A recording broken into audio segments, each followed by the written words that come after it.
तो भाई बात कुछ ऐसी है कि अगर 2, 3, 4 या 5 बंदे मिलके किसी काम को करते हैं और उस काम के बदले उन्हें कुछ पैसा मिलता है, तो जो पैसा मिलता है वो दोनों में, तीनों में, चारों में या पांचों में इक्वली डिस्ट्रीब्यूट होना चाहिए या नहीं होना चाहिए, इस चीज पे आज हम डिस्कशन करने वाले हैं।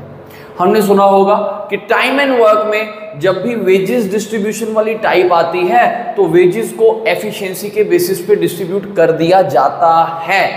क्या वो बात सही है या नहीं, वो देखते हैं आज की हम इस वीडियो में। इस वीडियो में हम इस क्वेश्चन को देखेंगे और इस क्वेश्चन को डिस्कस करते हैं, पढ़ते हैं, करते हैं शुरू। स्वागत है आप सभी का द लर्नर्स पैराडाइज के ऑफिशियल यूट्यूब चैनल में। क्वेश्चन में क्या कहा गया है ये देखते हैं। कहा यह गया कि A B C working alone can complete a work in 8, 12 and 24 days respectively. कि ए, बी और सी, भाई यहां पे 3 बंदों की बात की गई है। ए किसी काम को 8 दिन में करता है, बी 12 दिन में करता है और सी कितने दिन में करता है? 24 दिन में करता है। कहा यह गया all the 3 of them started the work and A left after 2 days। तीनों ने इकट्ठे काम शुरू किया बट 2 दिन के बाद A काम को छोड़कर चला गया। आगे क्या कहा गया? B left after another 3 days। B जो है उससे अगले 3 दिन बाद छोड़ के चला गया। And C then completed the remaining work। और रिमेनिंग काम किसने किया भाई? C ने। तो कहा यह गया कि if the total wages earned by the 3 is 6,000 rupees, अगर तीनों मिला के 6,000 रुपए कमाते हैं तो पूछा यह गया कि ए, बी और सी का जो है रिस्पेक्टिव शेयर हमसे पूछा गया है। देखो मेरे भाई, पहले हमें यह बताया गया कि ए, बी और सी 3 बंदे हैं। भाई ए किसी काम को करता है कितने दिन में? 8 दिन में। बी उसी काम को करता है कितने दिन में? 12 दिन में। और सी उसी काम को करता है कितने दिन में? 24 दिन। देखिए भाई, अब 8 दिन में ए काम को कर रहा है, 12 दिन में बी काम को कर रहा है और 24 दिन में काम कर रहा है सी। तो पहला स्टेप जो हमारा रहता है, हमें क्या करना पड़ता है? हमें टोटल वर्क सपोज करना पड़ता है। और हम टोटल वर्क क्या लेते हैं? इनके नंबर ऑफ डेज का एलसीएम। 8, 12 और 24 का जब आप एलसीएम लेंगे तो एलसीएम आपके पास निकल के आएगा कितना? 24। आप मानेंगे कि टोटल वर्क जो था वो कुछ 24 यूनिट था। 24 यूनिट। अब ए जो है वो 8 दिन में कर रहा था। अगर ए 8 दिन में 24 यूनिट काम करता है तो क्या वो 1 दिन में 3 यूनिट काम करेगा? और 1 दिन के काम को ही हम कहते हैं एफिशिएंसी। क्या कहते हैं? एफिशिएंसी। तो ये एक ही एफिशिएंसी आ गई है कितनी? 3 यूनिट। अब बी 12 दिन में 24 कर रहा है, इट मींस वो हर रोज कितना करेगा? वो कुछ 2 यूनिट काम करेगा। तो ये 2 यूनिट क्या आ गई है? ये बी की एफिशिएंसी आ गई है। और सी 24 दिन में 24 कर रहा है, इट मींस वो हर रोज कुछ 1 यूनिट काम करेगा। अगर वो 1 यूनिट काम करेगा तो इसे हम कहेंगे दिस इज एफिशिएंसी ऑफ सी। अब हुआ क्या? हुआ कुछ ऐसा कि काम तो शुरू किया तीनों ने। अगर तीनों काम को शुरू करते और तीनों ही काम को खत्म करते, फिर यह बात सच थी कि जो इनकी एफिशिएंसी रहेगी उस रेशो में इनका पैसा क्या हो जाएगा? डिस्ट्रीब्यूट। भाई सिंपल सी बात देखो, ये तो बात सही है कि जिसकी एफिशिएंसी ज्यादा होती है इट मींस वो डेली बेसिस पे ज्यादा काम कर रहा है। अगर वो डेली बेसिस पे ज्यादा काम कर रहा है तो डेफिनेटली उसका प्रॉफिट में शेयर जो है वो ज्यादा बनता है। बट एंड रिजल्ट क्या है? एंड रिजल्ट ये है, हमें देखना पड़ेगा कि किस बंदे ने कितने यूनिट काम किया।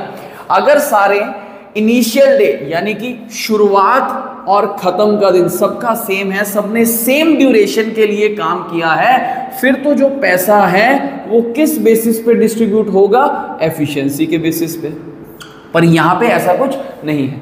यहां पे क्या कहा गया देखते हैं कि काम तो तीनों ने शुरू किया but A left after 2 days, यानी कि जिस दिन काम शुरू होना था ए, बी और सी तीनों आए और 2 दिन के बाद कौन चला गया भाई?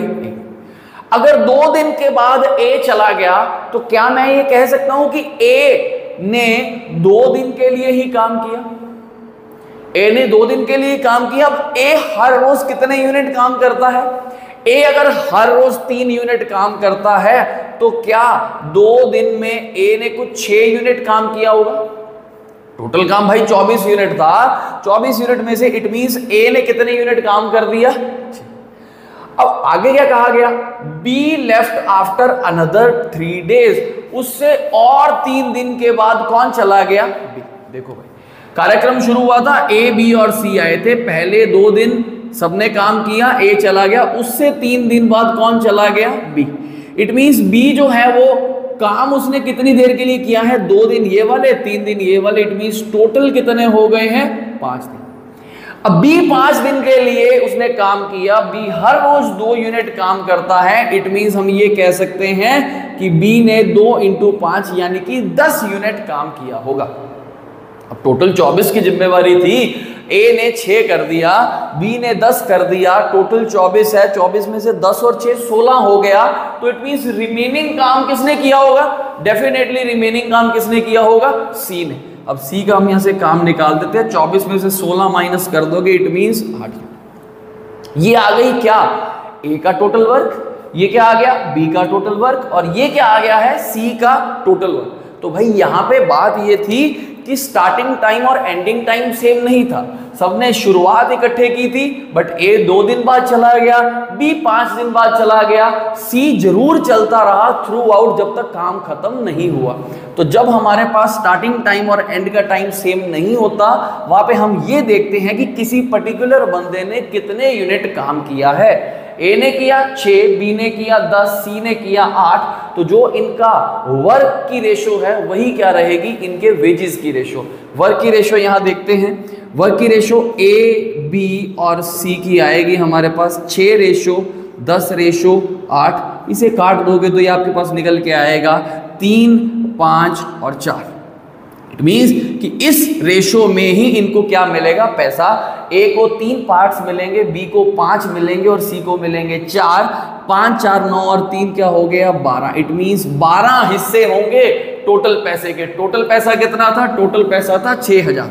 अब 6000 के अगर 12 हिस्से होते हैं तो एक पार्ट में कितना आता है? 500। अगर हमसे ए का पूछा गया है तो ए के पास कितने पार्ट्स हैं जी? 3, तो 3 पार्ट्स की वैल्यू कितनी निकल के आएगी? 1500। बी का पूछा जाएगा तो बी के पास 5 पार्ट्स हैं, इट मींस कितना आएगा? 2500। और सी का पूछा जाएगा तो कितना आएगा? 4 पार्ट्स, सी यानी कि 2000। ये आ गया हमारे पास ए का शेयर, ये आ गया बी का शेयर, ये आ गया सी का शेयर। और जो बंदे इस बात को दिमाग में रखते हैं कि एफिशिएंसी के बेसिस पे पैसा डिस्ट्रीब्यूट होता है, वो यहाँ पे गलत हो जाएंगे, क्योंकि एफिशिएंसी की रेशो जो है वो क्या आएगी? वो आएगी 3:2:1। ए की 3, बी की 2, सी की 1। तो वो कहेंगे कि 6 पार्ट्स होंगे 6000 के, एक पार्ट की वैल्यू 1000 आएगी, 3 पार्ट की वैल्यू 3000 आएगी, 2 पार्ट की वैल्यू 2000 आएगी और एक पार्ट की वैल्यू 1000 आएगी। और ये क्या हो जाएगा? गलत। ये चीज नहीं करनी है। ये कब लगेगा? ये तब लगेगा जब सभी बंदे सेम डे पे शुरुआत करते हैं और एंडिंग टाइम भी उनका क्या होता है? सेम। बट अगर कोई अलग अलग टाइम पे निकल रहा है तो हमें सिंपल सा ये देखना पड़ेगा कि किसी पर्टिकुलर बंदे ने कितने यूनिट काम किया है। जो काम किया होगा, जो वर्क किया होगा, उसी रेशो में उनको क्या मिलेंगे? वेजेस। जो काम ज्यादा करेगा उसको पैसा ज्यादा मिलेगा, जो काम कम करेगा उसको पैसा क्या मिलेगा? कम। तो इसमें 2 केसेस बनते हैं, या तो सभी सेम दिन आएंगे और सेम दिन जाएंगे। जब सेम दिन आएंगे और जाएंगे तब तो एफिशिएंसी के बेसिस पे पैसा डिस्ट्रीब्यूट होगा, बट यहाँ पे नहीं। तो इन दोनों चीजों में हमें डिफरेंस पता होना चाहिए। ये चीज हमारे आने वाले एग्जाम्स में हमसे पूछी जा सकती है। टाइम एंड वर्क का ये पार्ट है, इसे गौर से देखना, इसे नोट कर लेना। अगर ऐसी चीज कभी एग्जाम में दिखे तो ये क्लिक करनी चाहिए कि पैसा एफिशिएंसी पे डिस्ट्रीब्यूट नहीं होता, कि जिस हिसाब से जो बंदा जितना काम करता है उस हिसाब से उसको क्या मिलता है? पैसा। आज के सेशन में इतना ही। अगर बढ़िया लगे तो भाई लाइक कर देना, चैनल को सब्सक्राइब कर देना और दोस्तों के साथ इस वीडियो को शेयर कर देना, ताकि उनको भी ये चीज पता